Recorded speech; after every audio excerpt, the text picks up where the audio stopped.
Hello, everyone. Good afternoon. It's a little after 12. I'm about a half hour late getting on here. And I wanted to introduce you to our new show called Spiritual Insights. This is going hand in hand with my Facebook page. Used to be called Traveling Ministries and Mystics for the Open Minded, and is now called Spiritual Insights.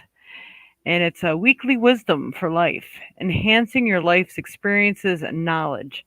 It also helps you through life's challenges and helps to bring enlightenment into your life so you can better learn how to handle situations and some helpful tidbits. And today's talk, is going to be about um, how you can help to deal with stress, health issues, and suicides. It's a lot of important information is going to be given here today in hopes to help people. We are not doing readings, so many people are used to me coming online and just doing readings. But this page was built a long time ago to help people through stuff like this. Originally, it was called um, Ministries and Mystics for the Open Minded. So we can reach people in all areas of the world and help them with things and not have an actual church building or anything to do this in. This is spiritually minded, spiritually based program to help people through life's difficult times and challenges. Maybe how to look at things, a little bit of wisdom and information to help people through things. So today is going to be one of those, like I said, that is going to be about stress, the health care to do with stress, and for people who tend to have suicidal thoughts, maybe how to handle those situations. And a lot of stuff can really be greatly alleviated by your diet and health. So we're coming to bring you some of that information today. Hello, hey there, Dwayne. How are you? All right. So I'm going to let you look at my other pieces of the puzzle here today. And I'm going to readjust everything so I can show you some other things that we're going to just start off today by introducing my high frequency spray before the talk here. So this is things I would use. I'm trying to get this to focus. Things I would use to do house cleansings and clearings. I said, you know what, if I'm going to bring my whole arsenal, I might as well learn how to bottle this stuff. So I did. And nothing can survive the high frequency. So I have essential oils, many salts and herbs, and holy water and infused water besides. And I do some prayers and Reiki energy and everything over this stuff. It raises my energy to the point that it really uplifts my spirits. It helps to bring prosperity and opportunities into my life and helps to cast out what I call the boo-wahs, which is negative and bad spirits or energies. So it really, really works great. People love it. Smells fantastic. And we also have the antibacterial, antifungal spray, bacterial, virus, fungal. And this thing is not focusing again. Come on. So it has 10 to 12 essential oils in it. It also smells really good. I keep this in my pocketbook so I can bring it with me to the stores and everything else. Spray the air around me or even spray my mask with it. So I'm always breathing in good antiviral, fungal, and bacterial fumes. All right, those are available only through this show. Are they $8.88 for the small bottle and $17 for the big bottle? And it's probably around $4.95 for shipping. So if you are interested, please sign on to my page or text me at the phone number you see below on my screen, 608-477-2192. Or you can write me, put reading in the subject line because that's the way I search for my important email because I get so much junk mail every day. It's ridiculous. And you can reach me at theviolet.sage@aol.com. And I also have a website where you can see all the other many things that I had that could be of help for you for sale and purchasing readings or Reiki or whatever you'd like to do. And that's thevioletsage.com. Thevioletsage.com. All right. So, what we are going to do today is I am going to focus a little bit on the stress factors. People are very stressed out, and these days are just that much more worse. And sometimes I'm going to mention sometimes it's good to smudge. If you have a little smudge bundle, it's sage. This is white sage. White sage is smellier, but it's also stronger in helping combat the buwas, the negative energy. I have a little deal going on for these beautiful smudge pots and a smudge bundle.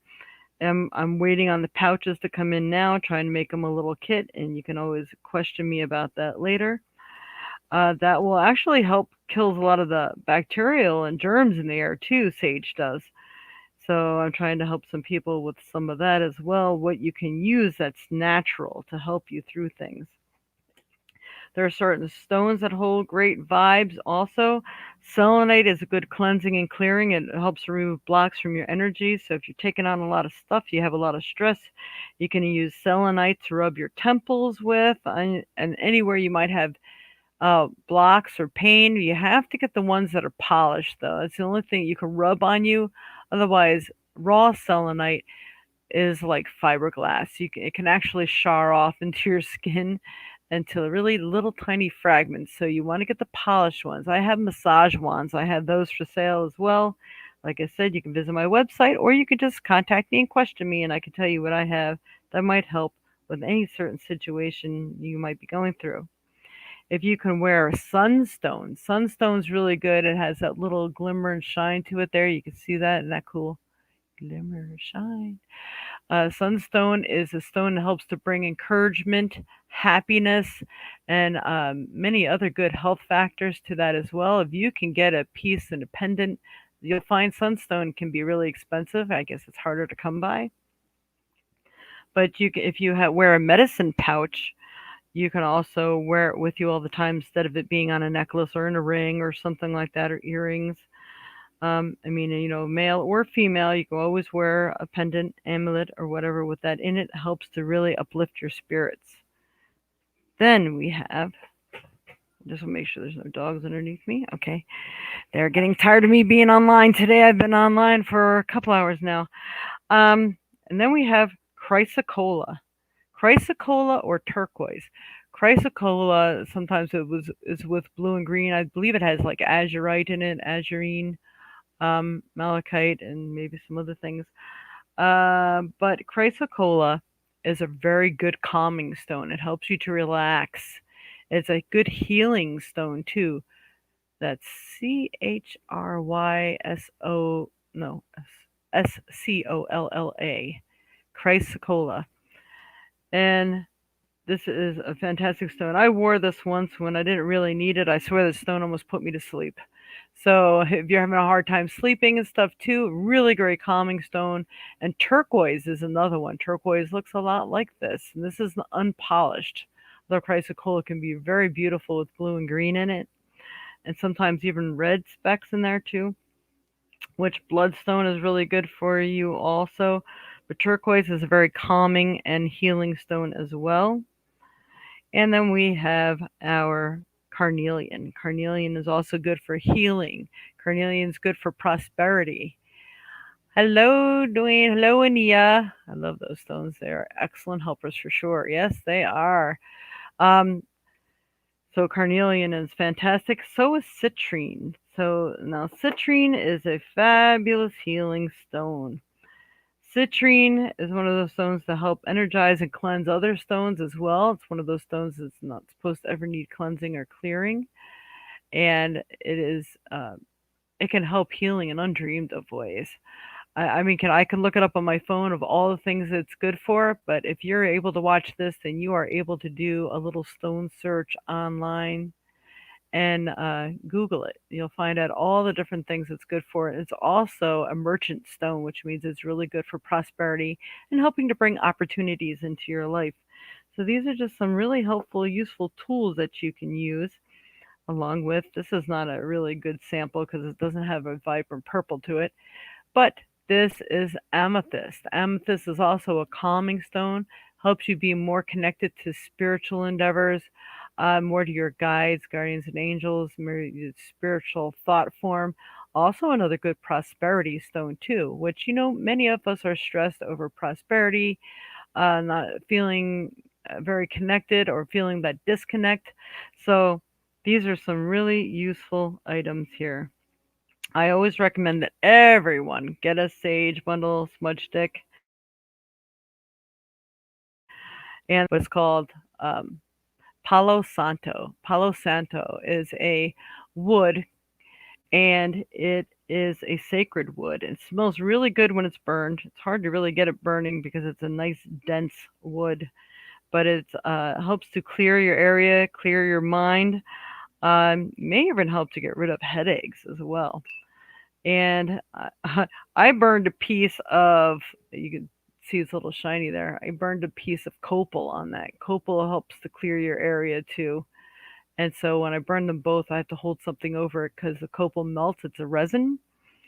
So hopefully these little tidbits will help with any like clearing your space, clearing yourself. And before you clear your space, you should always clear yourself because you don't want any negative things to jump you. Okay, so um love that stone. Yeah. That's your birthstone. Which one? I'm sorry. Is that amethyst maybe? Or citrine? Those are excellent helpers for sure. Yes, they are. So, stress. And I'm going to read some stuff to you that came off the internet, and I'm also going to give you the websites that you can go to so you can maybe print some of this out for yourself. But stress might seem harmless, but it's anything but. While short while short-term stress can lead to bothersome headaches, stomach cramps, weight gain, and more, bouts of colds and flu, chronic, unremitting stress impacts every part of your body, from your digestive and reproductive systems to your immune system.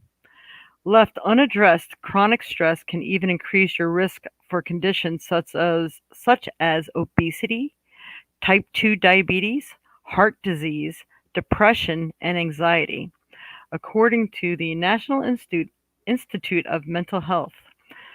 So that's right. Stress isn't just making you grumpier, it may also be making you fatter and sicker. So stress is not something you should ignore. There's so many things that can help combat stress, and I made a little list of some of them for you here. And let's see where I put my little list.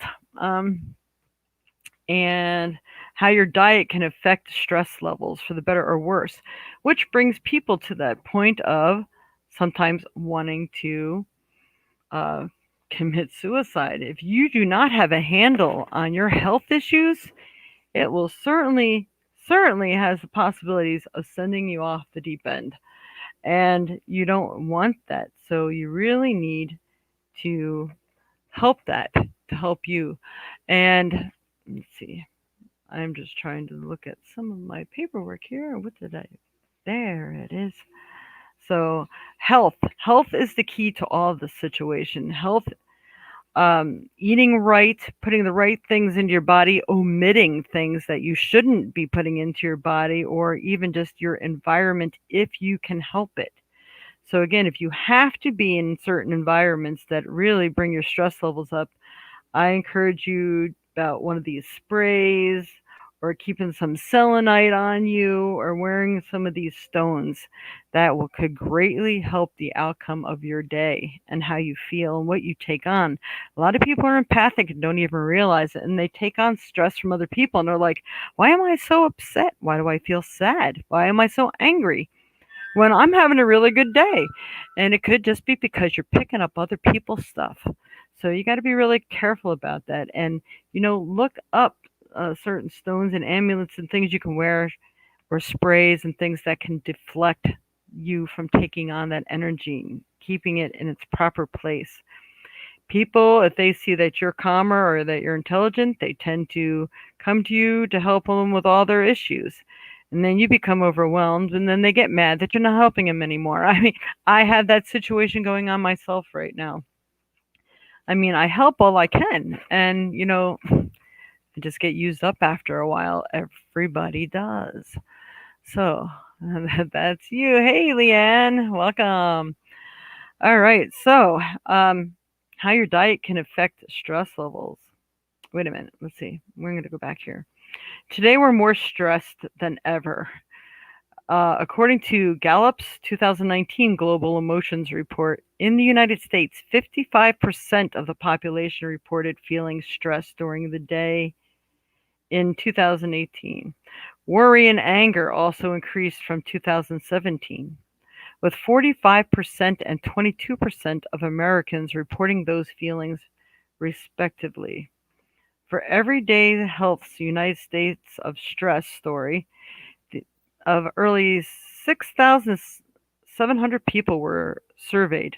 35% rated their stress as a 6 or 7 on a scale from 1 to 7. Wow, with 7 being the highest.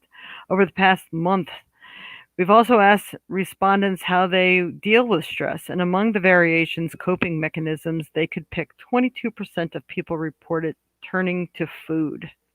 So, how your diet can affect stress levels for the better or the worse. Problem is, people may be thinking their stress worse by taking that very action. That's because diet choices can make or break your stress levels. Let's put it this way, those cookies and potato chips aren't going to do you any favors. Um, there's an author about the anti-anxiety diet says that refined carbs such as these spike blood sugar and then cause it to crash, increasing stress and anxiety. But choosing healthy foods, including healthy fats such as avocados and eggs and walnuts, has the opposite effect, creating a favorable hormone signaling in the brain, which supports satiety, mood regulation, and sleep and energy balance. An urge to make a beeline for the vending machine when stress is high isn't your fault. When you're stressed, your body pumps out hormones that rev your appetite and send your cravings for unhealthy comfort foods. According to the Harvard Medical School, meanwhile, stress can lead to a loss of lean muscle, appetite, and send your cravings for unhealthy comfort foods again. And also a loss of muscle mass, which decreases your metabolism and increases your risk for weight gain. Of course, that's just a part of the equation, from sleep, diet, and exercise to work, family, and romantic relationships. Stress can take a toll on every aspect of your life. Fortunately, there's a solution, and we can help show you the way. So I'm going to read some of these. To help you to build an ultimate stress-busting diet, we came up with a detailed food list and 14-day meal plan, which I'm going to tell you you guys can find at everydayhealth.com, everydayhealth.com, and mentalhealth.org.uk. So mentalhealth.org.uk. They have a lot of good information. They actually have a 14-day diet plan on there. And this is where I got a lot of this information, because I was looking, I'm like, all right, there's got to be foods and things that can really help people. So in the here and now, you can't get in to see a doctor or whatever. You can go ahead and try to help yourself by changing a few things up in your own diet. They really amazingly help your mental strength and capacity. Your nerve endings get burnt out. So sometimes that linoleic acid stuff is supposed to be good for that. So if you go to the store and you buy some of that, plus getting on the right diet, it feeds your body and it feeds your nerve endings. And there's certain foods, like when you have high blood pressure, the last thing you need is to be stressed. And stress will make your diabetes go up. And you're wondering why, when you're taking your sugar levels, like, wow, I ate really good yesterday. I don't understand why my sugar just went up like 20 points. It's because stress will do that. So even like when I've went in for back surgery and stuff, they're like, "Oh my goodness, her sugar's really up," but yet I hadn't eaten anything. It's because, stressed out because I'm about to go under the knife. So any little thing can really stress you. So this is why it's important not to take on stuff that you don't have to necessarily take on. All right. So preparing healthy foods may be the last thing you want to do when you're so pressed for time and strung out. But rest assured that your time and effort will pay off in a big way, and that you'll be likely to notice the benefits of this plan when your stress levels are at their highest. What you'll potentially be getting out of this plan is more energy, a calmer mind, a boosted immune system, and maybe even a slimmer waistline. Need we say more? All right, the best and worst foods. When stress strikes, the body releases hormones, cortisol, and insulin and ghrelin, which can ramp up hunger and cravings for unhealthy foods. If the stressful event continues, those hormones remain elevated, increasing levels of another hormone called leptin, which helps your body recognize when it's full. These hormonal changes can raise your risk for a condition called leptin resistance. So you don't want to be resistant. You don't want your body doesn't know when to shut out the hunger craving because it's so stressed out. So I'm going to go ahead and tell you some of the right foods that would be great to eat or consume are warm, soothing foods. For conquering stress, a food's nutrient profile might be just as important as how it makes you feel. Take a calming warm cup of tea. For instance, there's the soothing effect of sipping a warm drink regardless of the flavor. But certain herbs have been shown to have a relaxing effect on their own. Chamomile may reduce anxiety by helping rewire the body's stress response. How cool is that? Not is it just relaxing, it can even help you sleep. I always recommend a cup of chamomile tea before sleep because it actually helps to make you a little drowsy. So if you're all strung out, a cup of chamomile may be the right way to go. And it's increasing production of the feel-good hormones, serotonin and dopamine. So this is really, really important. People who are ADD and bipolar and things like that, usually they're always put on a medication that helps to boost their serotonin level or give them serotonin because sometimes your body just doesn't even produce it. So doing the opposite with stress or consuming the wrong foods, smoking cigarettes, drinking alcohol, gives you a fake sense of serotonin and dopamine levels. It enhances your little happy center, but then it drops you like a rock and will actually leave you worse off than when you started. So this is really important for you to understand. So the drinking the chamomile tea and the warm fuzzy feeling foods, and I don't mean fuzzy as in moldy, will really help your serotonin and dopamine levels. It helps those centers to create more of it, and you may already be lacking it to begin with. So don't want to do anything that's not good for you. It'll make things worse. All right.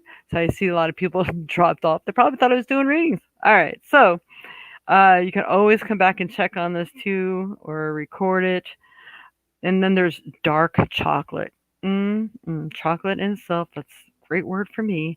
Usually, dessert isn't a good choice when you're stressed, but dark chocolate may be an exception. This treat could help reduce stress in two ways via its chemical impact and its emotional impact. Chocolate feels like such an indulgence that it can be a real treat to simply savor a piece of it. And that feeling alone can help reduce stress. And dark chocolate, which is also rich in antioxidants, can also lower levels of stress hormones in the body. In which participants had eaten about 1.5 ounces of the treat per day for 2 weeks. Just be sure to avoid excess calories in your diet by not overindulging in chocolate.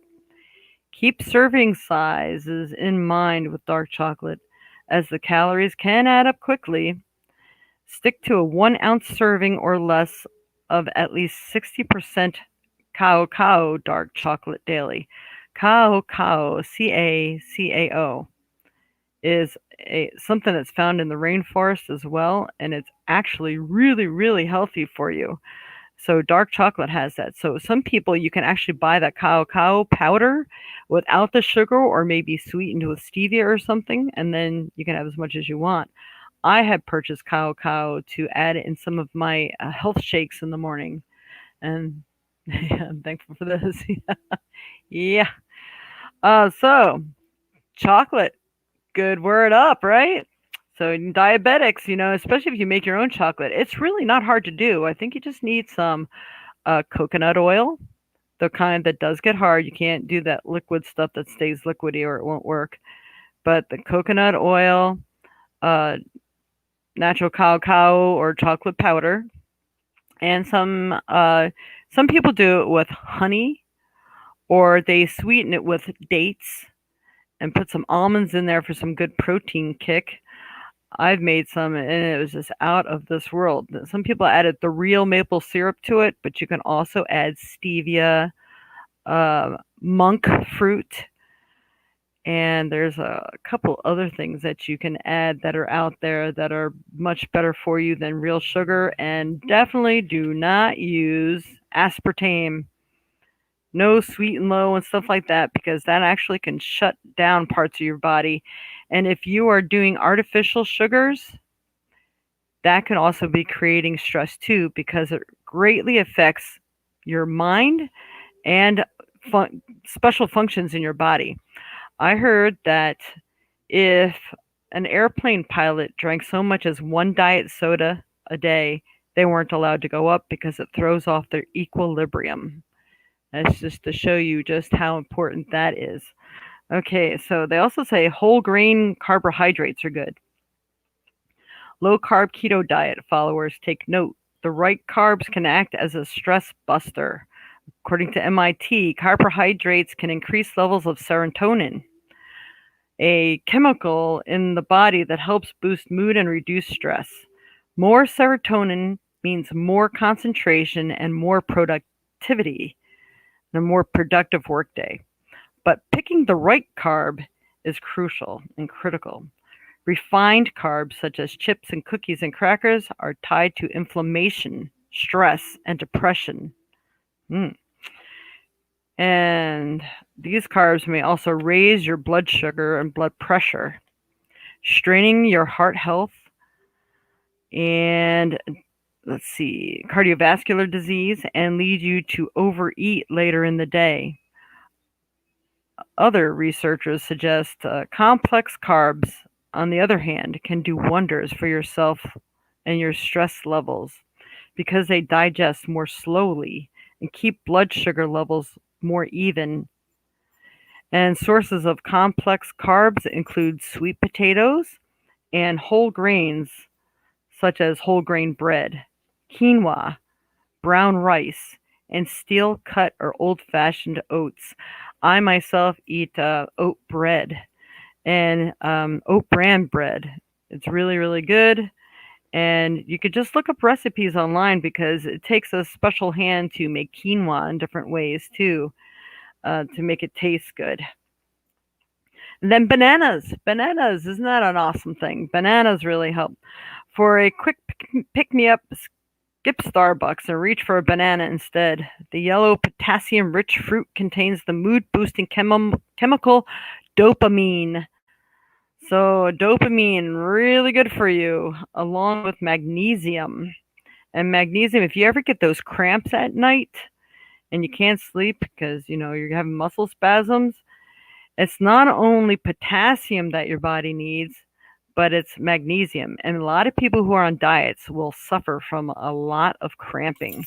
And the quick fix, I meant to look it up before I came on here, exactly what is in pickle juice that helps with that. You only need like about a tablespoon of it. I take a nice big gulp, and within minutes, my cramps are gone and I can finally go back to sleep, because that is some painful stuff. So people think, oh, eat a banana, but why aren't my cramps going away? It's because you need magnesium, and there's a magnesium that's in the special salts and stuff that are used in the pickling juice. So with magnesium levels of which plummet during stressful times.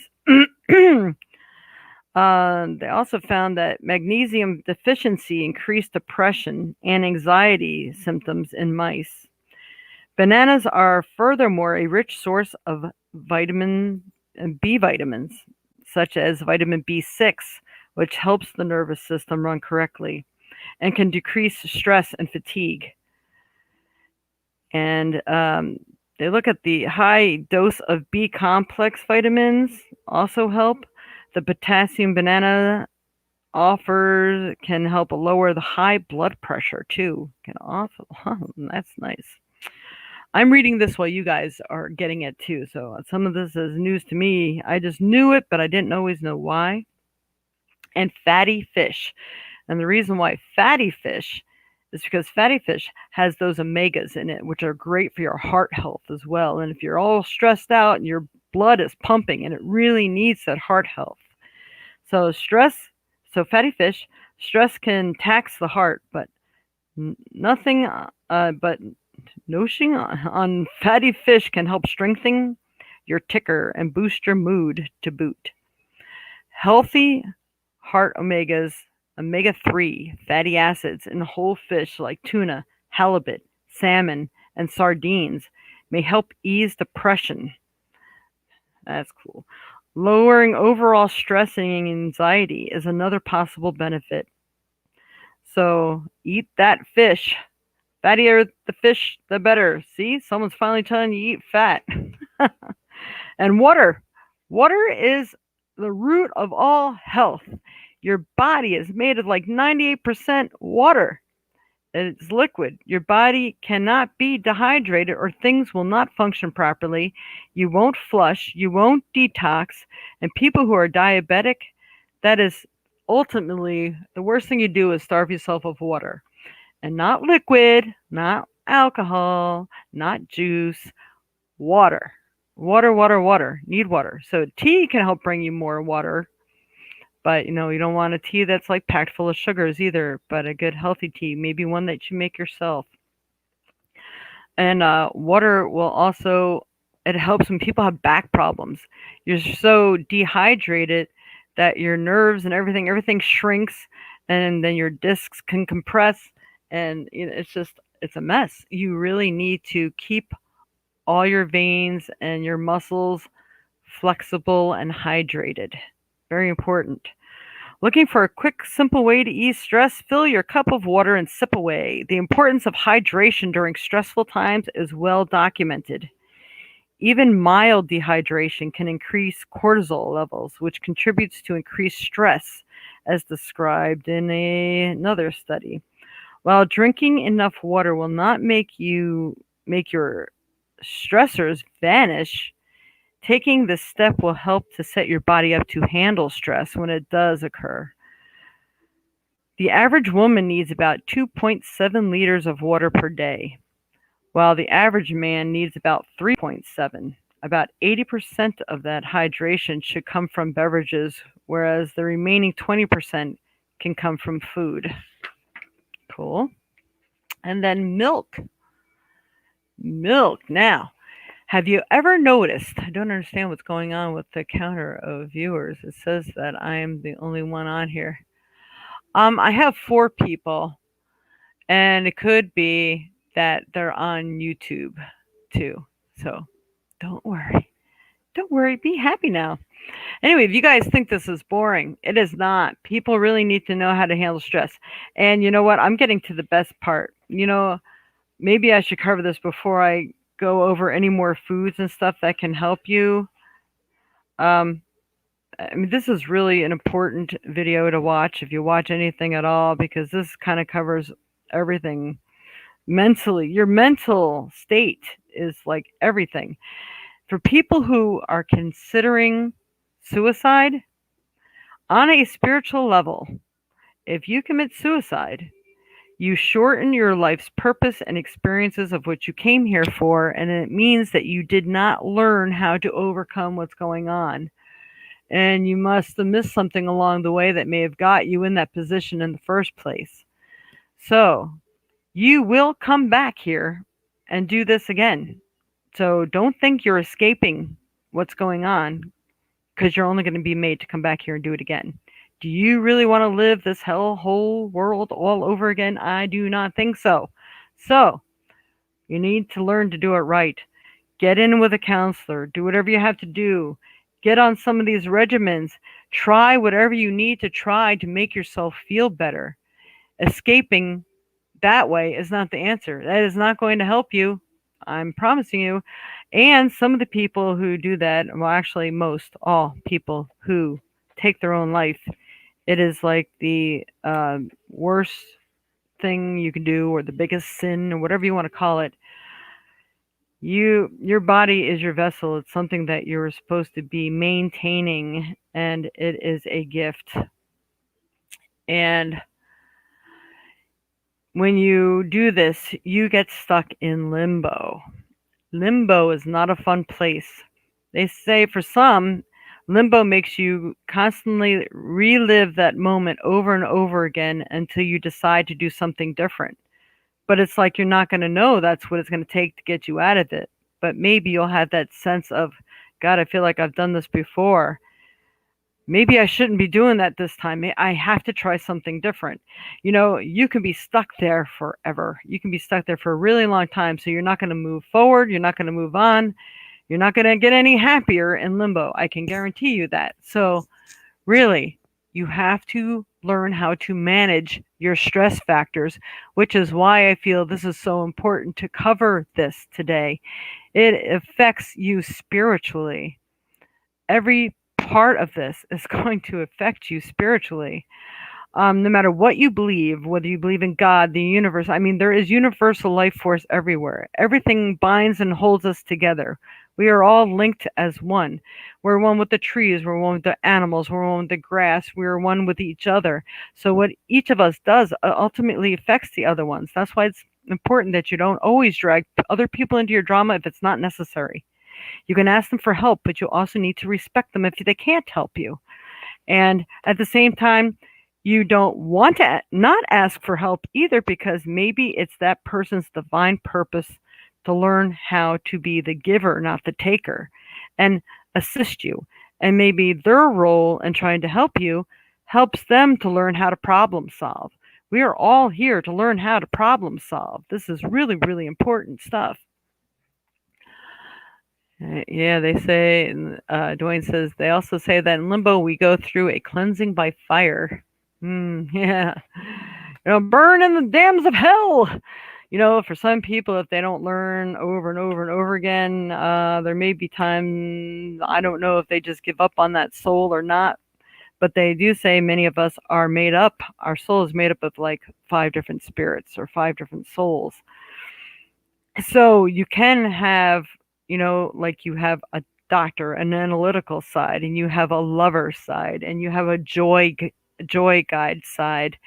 You have a doctor side, or one that, problem solving side.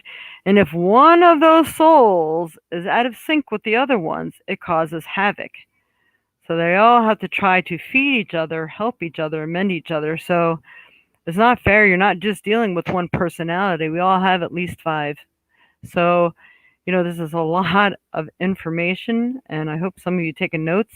If you want to write me and ask me to send you some of these things that I'm reading to you, like the foods and stuff, I copied a lot of this stuff down, and I put it in a file so I can always send it to you. All right, so on to milk.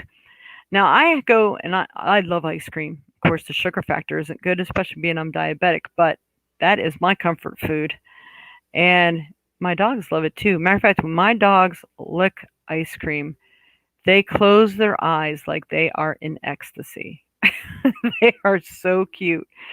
But you'll notice, pay attention next time you eat ice cream.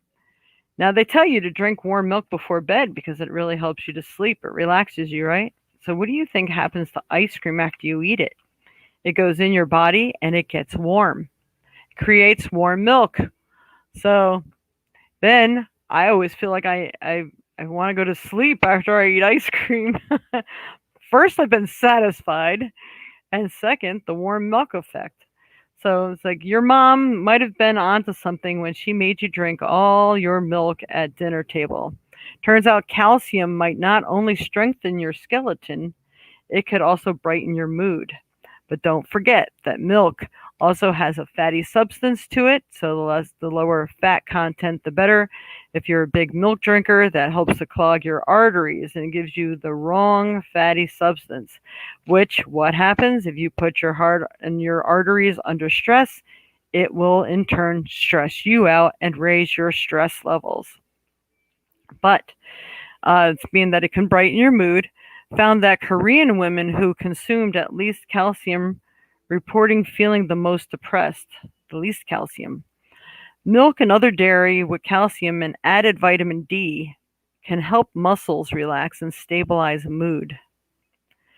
Uh, they suggest that these nutrients may even ease symptoms of premenstrual syndrome, which we ladies know can definitely crank up the stress. All right, then we go down to nuts, and these are all just some brief views on this stuff. There's a lot more to all of it. Nuts are um, boon boon to your health. I don't know what that means. In more ways than one. First, they're satiating, meaning they can help ward off unhealthy cravings. Second, they can help lower blood pressure, and they're focused on pistachios on that one. And third, their vitamin B have been shown to help lower stress levels. Vitamin B's, back to vitamin B again. So if you get a vitamin B complex, it may make you a little tired, but it will help to reduce stress levels. Just remember to reach for only a small handful, as nuts are calorie dense and can lead to weight gain if you eat too many. They have those nice little packets now, heart healthy nuts. You should get those. And oranges and other vitamin C rich fruits. Vitamin C will not only ward off scurvy, the nutrients can also keep stress at bay.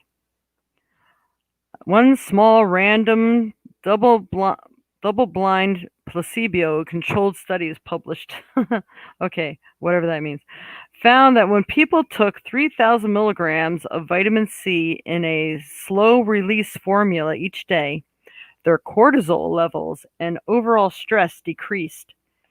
Eating citrus fruits, including oranges, grapefruits, and strawberries, is a good start, but you would need a supplement to reach such high levels of these nutrients. Speak to your doctor before adding vitamin C supplements to your diet. Well, I can tell you that vitamin C goes in and out of your body very quickly. And you cannot mix vitamin C with aspirin because they cancel each other out. So the vitamin C will do you no good, and neither will the pain relieving factor of aspirin. So you want to watch when you're taking your vitamin C. Give it a few hours before you decide to take any aspirin, and vice versa. If you take aspirin, you might as well wait on the vitamin C, or they will cancel each other out. But rose hips is nature's vitamin C. So if you can do some rose hips tea, or make a rose hips product, or put it in a rose hips capsules. You can buy rose hips in capsule form, so you can take your vitamin C that way. It is the best way to really get absorbed into your body, because not all vitamin C, just like not all calcium, is readily available to absorb into your body properly. Because if you take a lot of calcium pills and it's not like coral calcium or something, it can actually add and lay on top of your bones instead of filling your bones. This is really important because calcium and magnesium are really important for your stress levels too. All right, avocados. Guac out to your heart's content. Guacamole. Avocados are packed with healthy, monounsaturated fats, vitamin C, vitamin B6, potassium, and fiber, making for a perfect stress-fighting snack. And I wonder why we like that. I know some people are texture sensitive. As mentioned, vitamin C and B6 can help reduce stress, and the fruit's potassium may help to lower blood pressure. Not to mention, the healthy fat and fiber in avocados can help contribute to satiety, discouraging you from unhealthy snacking when you're stressed. It all depends the reason for stress. I will eat, or you're not hungry. And not eating again is going to send your body into that starvation mode. It's going to make you more stressed than the other way around. Okay, leafy greens. You might think desk salads are boring, but for lowering stress, they may be one of the best choices that you can make at lunchtime. Leafy greens, vegetables such as spinach and kale, and if you don't want to do it that way and eat them, throw them into a shake. You'll never know they're in there if you get like carrots and oranges or apples and bananas. It'll totally cover up that taste, as well as other raw fruits and veggies are stress-busting powerhouses, as described in the Frontiers in Psychology book. A rich source of magnesium. Leafy greens can regulate cortisol and blood pressure levels. Plus, green leafy veggies contain folate, which plays a key role in production of the feel-good chemical dopamine. Dopamine is key, people. All right, so let's see what else we got. Caffeine. Your cup of joe could support or sabotage your stress levels. It comes down to the volume thing and timing. There's nothing wrong with a couple of cups of caffeinated beverage early in the day, but skip it in the afternoon as it can interfere with sleep. And let's see. Beverages such as caffeinated coffee or tea can help improve mental focus when taken in small amounts. So there's people who sit there with a pot of coffee every day. Not good, because first of all, it's saturated with sodium, which is going to dehydrate your body, and over amounts of caffeine can actually start to stress you. It's good if you need that boost. Sometimes it gets the blood flowing, but not always good. You'll take a double shot of dopamine, please. Yeah. Hi, Yvonne. You tried chewable vitamin C. Don't like it? No. Chewables are really hard with vitamin C. Leanne, I know. That is some potent stuff. Anyway, beverages such as caffeinated coffee can improve mental focus when taken in small amounts, but drinking too much may have unintended effects. Too much caffeine can make you feel anxious, jittery, and more stressed than you actually are. So you have to pay attention to that. And alcohol.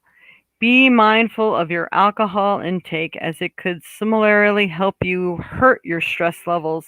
Again, alcohol dehydrates you. If someone has a tendency to overdo it, alcohol is a bad idea.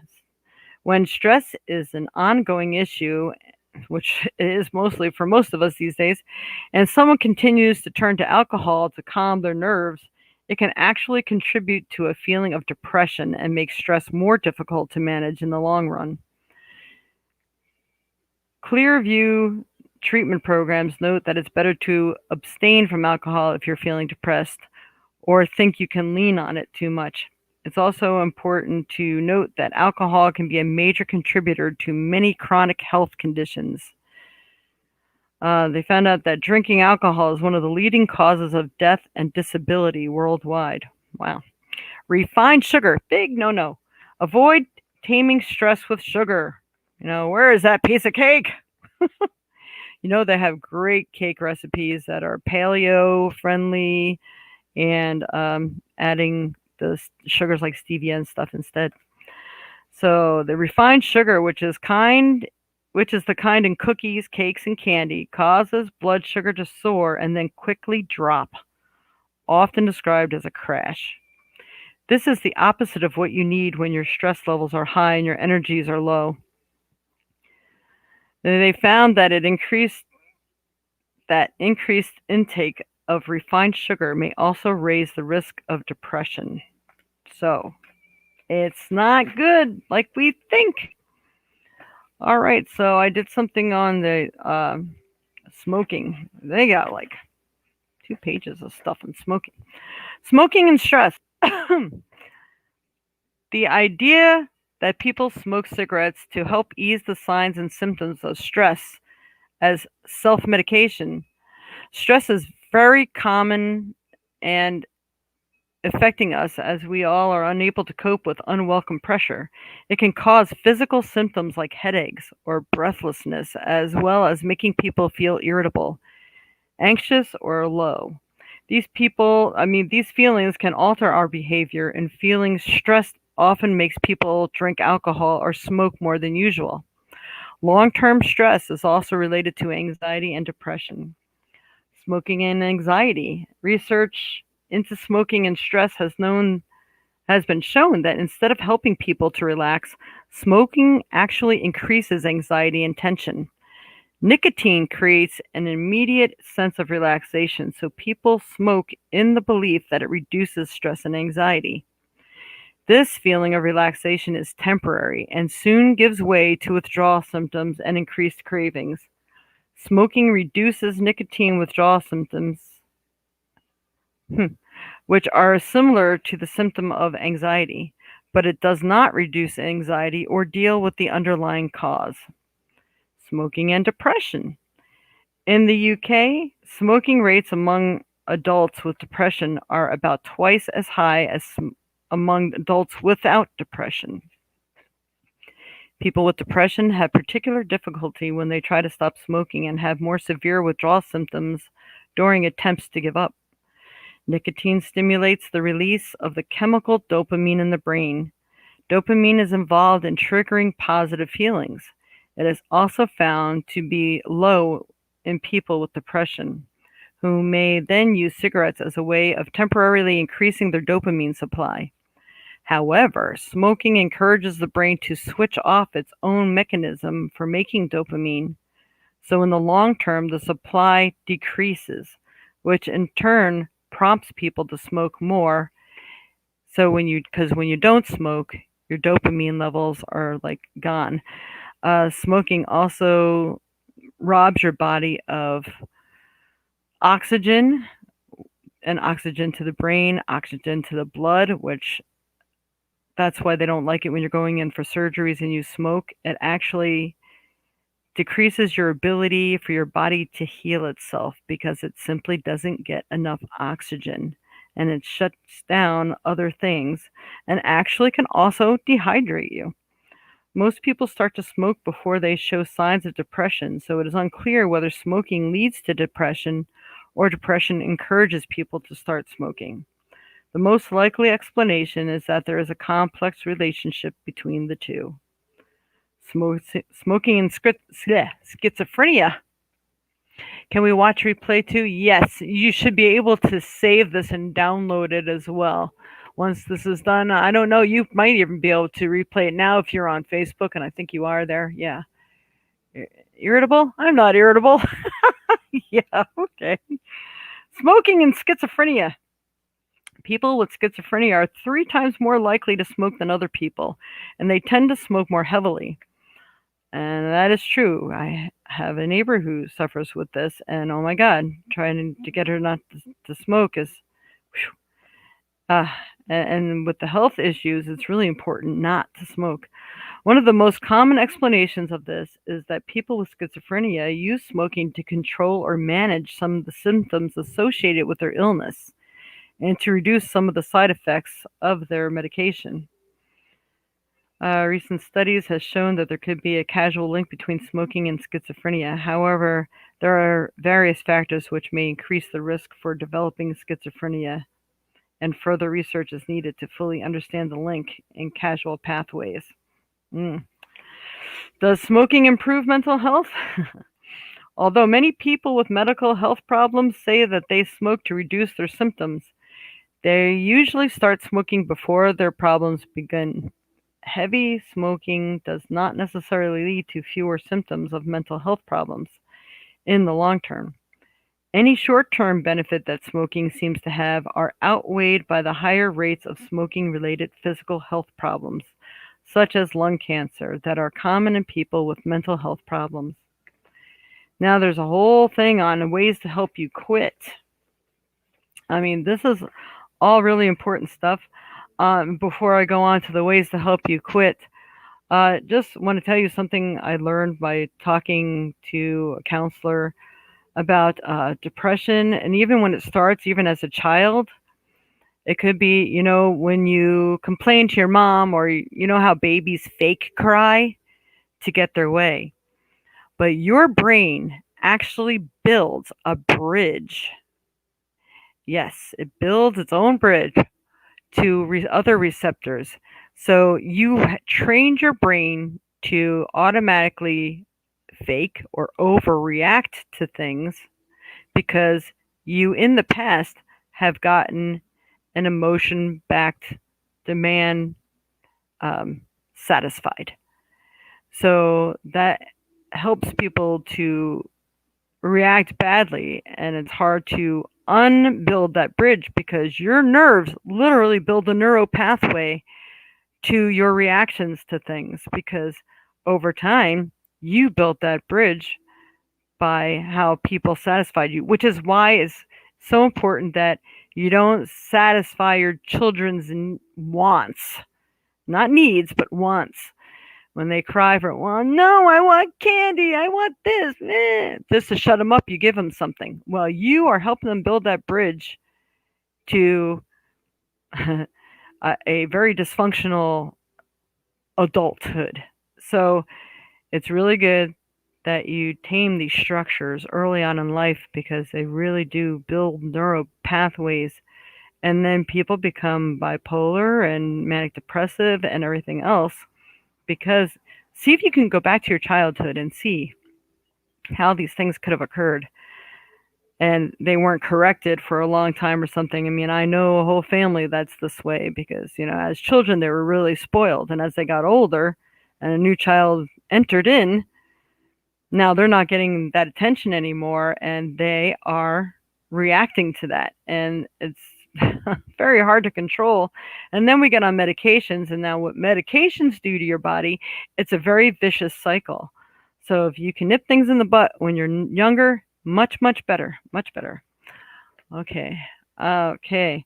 Ways to help you quit. Stop smoking suddenly through willpower alone. Going cold turkey is the least effective way to quit, they say. But there are some people who do have addictive personalities, and it's almost next to impossible for them to quit any other way than cold turkey. So you need to have plans in store for like special foods and things that'll help, or something that you replace it with, because most people look at smoking as a um, treat. All right, like I worked hard, I just did all that moving. I'm going to sit down and have a cigarette now. Well, you're not doing your body any good by doing that. That is not a congratulatory or I'm going to give you a prize for doing such a good job. So you have to find something else other than food to do that. I mean, you have to use food, but if you use healthy foods, then you're not going to worry about the weight gain. I quit smoking 4 years ago. I put on 10 pounds when I quit smoking, but I was trying to be mindful of that. But I was happier to put on that 10 pounds than stay doing something I knew that was going to kill me for sure. I was already having a hard time breathing, plus I had sleep apnea. So I was able to get that 10 pounds off. But I did try to supply myself with good tasting, healthy foods that I can go to, or a special cup of special flavored tea that I enjoyed. And always threw some green tea in there as well because it helps to burn fat and it's healthier for you. So let's see. They say sometimes the quitting cold turkey can be the least effective way to quit. Stopping is more likely to be successful if you plan ahead, have support, and choose the right time to try.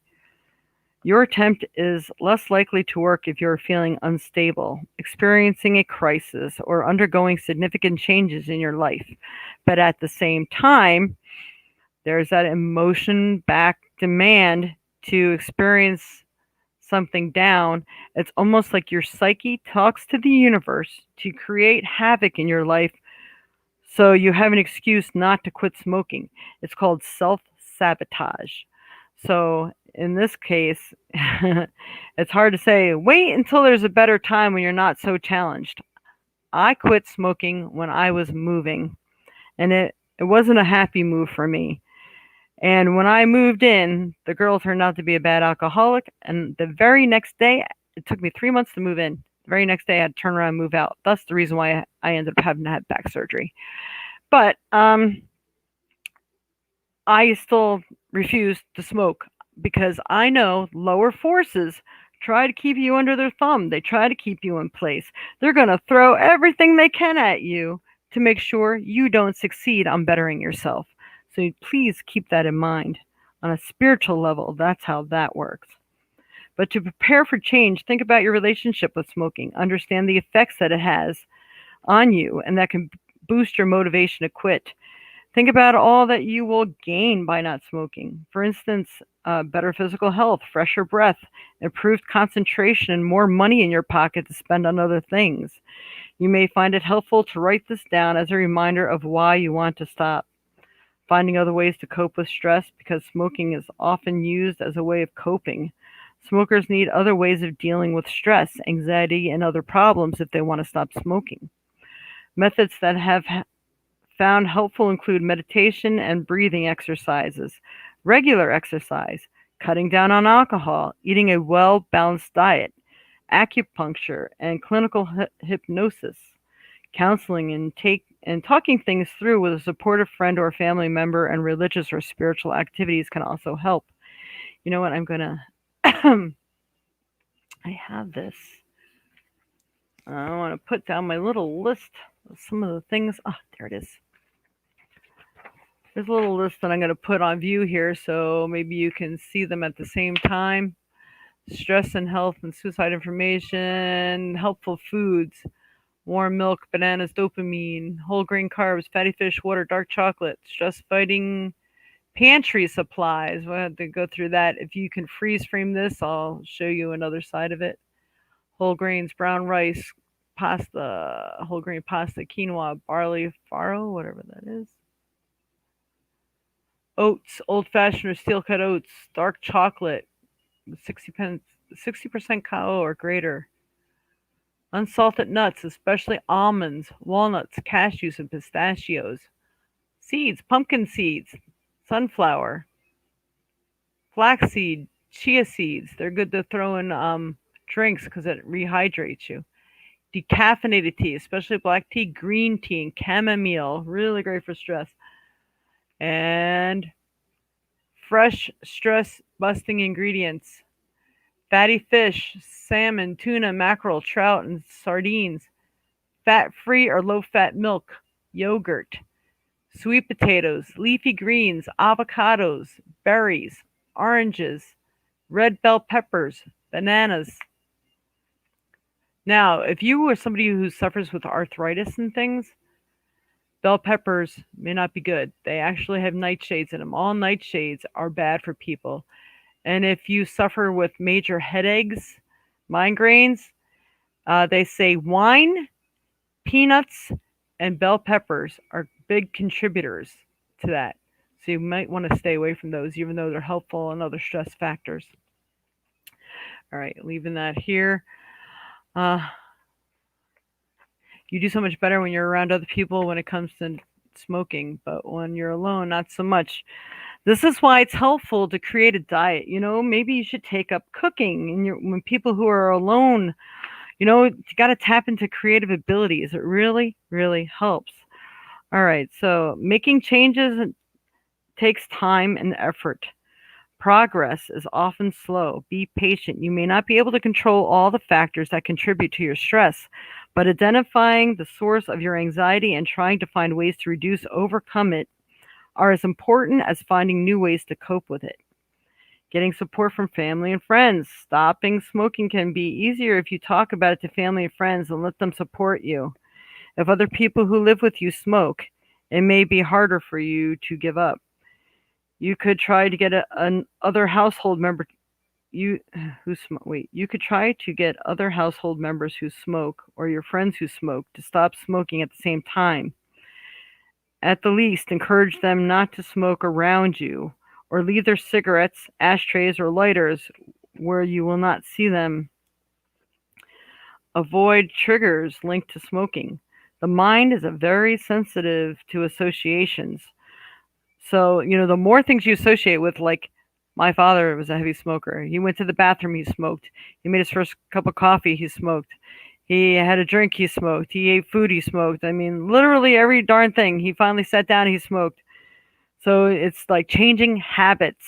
Replace at least a few things with something else if you're going to cut back slowly. So, so removing all tobacco products from your home can help lessen some of the cravings of nicotine withdrawal. Smokers are accustomed to smoking in certain situations, like in the pub or after a meal. If you can identify your trigger situations and avoid them, the chances of relapse will be much lower. Don't forget, just like drinking, people will make an excuse to fight with you if they know that you don't want them to smoke or drink because that gives them, they think that gives them the right to. So if you're noticing someone who's trying to quit, they're more combative, but again, their body's under more stress. But if someone starts fighting with you all the time, well, see, it's because you did that. I'm going to go have a drink or I'm going to go have a cigarette. That's because they're looking for reasons to fight. And sometimes they don't even realize they're doing that. Okay. Being prepared for withdrawal symptoms.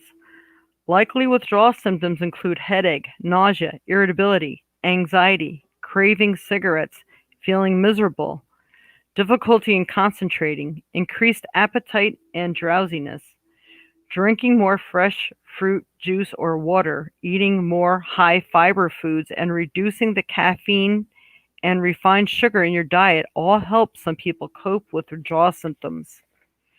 People, no matter what you are get yourself addicted to, my mother was addicted to salads. When she didn't get to eat salads, she actually had headaches and stuff. You can literally get yourself addicted to anything. Like we know our little daughter here, she is addicted to caffeine and soda or whatever. So whenever she doesn't drink it, she gets headaches. Well, you're never going to get over it unless you try to replace it with something. Replace it with a healthy cup of tea instead. Green tea, at least it's healthier for you and your blood and, has more oxygen. But there's things that you can replace things with, and there's a world of knowledge online about it. We're almost to the end here. Getting therapies. Individual groups or telephone counseling can help people stop smoking. Talking therapies can help people change their behavior by thinking and acting more positively. Many counseling programs use the technique of cognitive behavioral therapy, CBT, and social skills development. Research has shown that CBT may be particularly effective in smokers with or without mental health problems. Nicotine replacement therapy and medication.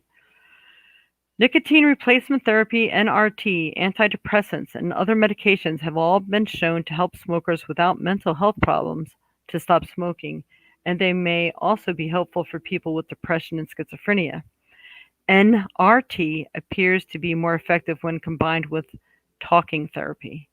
For advice and stop smoking, which treatments might be suitable for you, talk to your doctor, a pharmacist, or a health visitor or advisor. They will also be able to point you in the services for smokers in your area. Now, I forgot what drug was that, Dwayne, that you tried. So there's certain ones that can send you in the deep end. If you have mental health issues, there's certain drugs that are nicotine replacements or like Wellbutrin and stuff that help with the dopamine and serotonin sensors, but they are connected to specifically quitting smoking that can really make people suicidal. No, no, not Effexor. It was something the Stop Smoking place put you on. Oh, what was it? It was like a patch, but it was a pill to quit smoking. It was really bad. You go into hysterics and angry, happy, sad, feeling all these feelings in like 15 minutes. You need to stop taking it right away. But whatever the information that was provided to you here today, it's really, really, really a good idea to be in concert with your doctors on this because even panic attacks and stuff, maybe they can put you on a medication that can help things. But I'm going to tell people right now the natural things that can help are the foods that were given to you today. And also, valerian. Valerian is nature's Valium. Vexer, Wellbutrin, lithium. No, no, no. It was actually, you called the the quit smoking line, and they gave you this stuff or recommended this stuff, or the doctor did, but it was specifically to quit smoking. Like Chantix. I think it was Chantix. Chantix is really bad for some people, but really good for others. So, notice the signs, make sure you're not doing things that are going to be horrible for you. And the valerian is nature's Valium without all the harmful chemicals and side effects of the chemicals in Valium. So, valerian is the base product of Valium. Woo. So you can find them in health food stores. You can even find it in Walmart, and anywhere you go, you can find valerian. You'd start with one capsule or pill and see how it makes you feel. It stops the mind from all that chatter. So people who don't sleep because you're a worry wart and you're constantly that can greatly help stop the chatter. And again, though, I consult your physician or whatever. I am not a doctor. So, this is just helpful information that could possibly work for you. It's 1:11. Check it out. 1 hour and 11 minutes been on. But anyway, Nature's Valium, Skull Cap. I do a Skull Cap valerian tincture. I make a lot of my own herbal remedies, so I do sell a lot of stuff, but you can buy the stuff in stores. But Skull Cap is a good muscle pain reducer. So Skull Cap valerian is great for like women who have menstruation cramps and things like that. So the combination together could really greatly help you with some pains. Skull Cap is parts of a certain mushroom. So it's a mushroom, and the valerian is a root, I believe. Really stinky stuff, but tincture, if you can get it in tincture, it works right away. If you can get anything in tincture, put it under your tongue, hold it there as long as you can. But now, if you are trying to fight alcoholism, you have to make sure you're getting tinctures that are made with something other than alcohol, because a lot of them are based with that. You want a glycerin based tincture if you are combating alcoholism.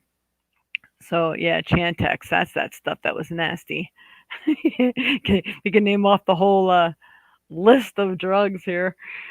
Anyway, so we're going to go back to this stuff here. You can also stay calm by using certain stones. They really help. Keeping your space cleared and cleansed of negative energies and vibrations, especially as you're going through withdrawals.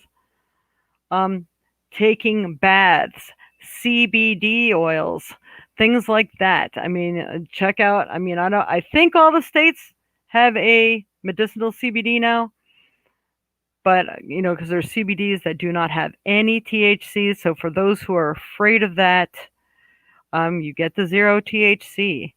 This way, it is legal, and the stuff that they sell on the market in the stores, at least around here, if it's 0.03%, then it is safe. You will not experience hallucinogenic anything. It simply calms your nerves and not put you to sleep. It just balances you. It balances everything in your infrastructure that throws you off kilter, which can make you very depressed, stressed, anxiety levels. But your health is what is really, really, really important to your stress levels, your stress factors, and dealing with things that come up. So if your body is in good health and you're eating the right foods and not putting things into your body that are going to put your heart and health under more stress or dehydration, you're going to be able to deal with things a lot better. So I'm hoping that this information has helped people today. If you have any questions about this, now would be the time to ask, and I will get whatever I can information wise. But the internet is a wealth of knowledge on every little thing you can probably think to ask. There's an answer out there for. But hopefully this has been of help today. I mean, I went over a lot of dietary stuff, but you can combat this stuff spiritually, and by diet. And trust me, you do not want to commit suicide, because the aftermath of that is going to be way worse than what drove you there in the first place. So hopefully this will help you. And there's a lot of counselors out there. And if you want, you look up a spiritual counselor, life coach. They're usually going to life coach. I am a life coach and a counselor as well. And if you look up these people, they can help talk you through some of this, explain some of these things. But you have to be a willing participant to get above and beyond it. Some people just like the drama. They like people just coming to their aids. They like crying, oh, woe is me. And they really don't want a fix. So you really have to soul search. What's creating me to do this? Keep journals. It really helps you. All right, I ate A, B, and C today, and I found that I was really off my rocker today. And then I ate A, B, and C today. You know what? I felt so much calmer. I mean, there are indigo children that were born, and rainbow children, and people that were born at a certain time within a certain energy. Like, some children respond better to mashed potatoes. It actually helps. It's like a calming food for them, a soothing food, comfort food. Um, to me, I love pizza. Give me pizza and ice cream, I'm happy. But of course, not all the things that are in those are beneficial. That I'm sure every single time I eat pizza, I gain 2 pounds. So clearly, it is not the best thing for me, even though it's what I crave. Two totally different things. So I do like to make a pitcher of green tea, a lot of times jasmine tea. Jasmine is a green tea. And I'll sweeten it with my sweetener of choice. And that's my go-to thing. But you should also make a pitcher of decaffeinated. So when you want that special treat at night, you can have it without it keeping you up and revving up your mind. A lot of good, helpful information today, Jade. Thank you very much for your help. So I do hope I didn't bore everybody to death, but if you are seriously interested in trying to get naturally over the hump, or assistance with stress, and suicidal thoughts, and maybe even, giving up some of these habits that we have. Don't forget, there's also bad habits of where your mind goes, building that bridge to your, motion back demand responses. Really have to look at this and visit it, and, seek advice if you think it will help, because it probably will. And try the diet. For God's sake, start where it's natural and see what a difference it can make. Because even if you start there, it may give you at least a foot up on what's going on. It might give you a little more propulsion in the right direction, a push in the right direction. Say, this healthy thing, I actually do feel better. I went on an isogenics diet with an isogenics cleanse and everything. I actually felt mentally better. My body was happier. And where I couldn't take walks before, I was able to walk 4 times the distance. I mean, a detox and a cleanse can greatly help you. That's a good place to start. Do a detox and a cleanse. Ask your doctor what is best for you, especially if you're diabetic or something, so they know that you're doing it safely. Okay? Safely is the key, people. We don't want you to be in worse problems than you started. These are just helpful hints, but if you want the reality of your own particular situation, your medications and stuff, consult a physician. All right. Much love and light to you all. I hope it has been of some help. And you can, this should be on my YouTube. If it's not, it will be on my Facebook page for sure. I don't know how to see to it that YouTube gets everything I broadcast, because some things like disappear and some don't. I don't understand it.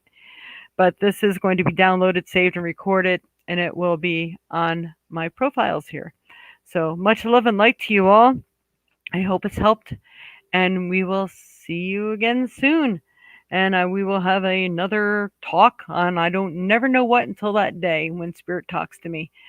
Next weekend will probably occur on Saturday instead of Sunday because I will be doing a fair next Sunday. I will not be home.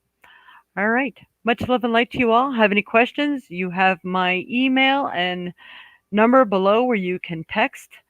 And donations are greatly appreciated to keep our channel going and all this wonderful information coming out to you. And much love and light. Have a wonderful day and get on a good, healthy regimen. It will help.